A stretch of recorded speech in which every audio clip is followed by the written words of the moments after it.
say, so I'ma do this every day. I'll be writing things until I'm fucking buried in my grave. 6 feet deep under, but my body won't decay, cause my messages are timeless, so they'll put them on display. Oh yeah, I rap with a certainty, I have a sense of urgency, a message for eternity, for everyone internally. I had some people burning me, but now they fucking learn to see I ain't the one to fuck with. Now they looking nervously, and I don't really care what you think of me, respectfully. You can kick rocks if you think you're fucking better, see I will outwork you, turn you to an enemy, hurt you so bad that you're gonna need some therapy.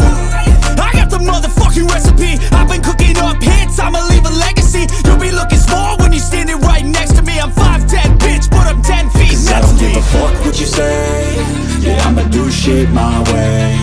So you can go kick rocks, I'ma stack bricks up, build what I want to make.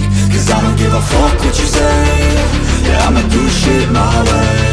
So you can go kick rocks, I'ma stack bricks up, build what I want to make. Yeah, I'ma do it my way.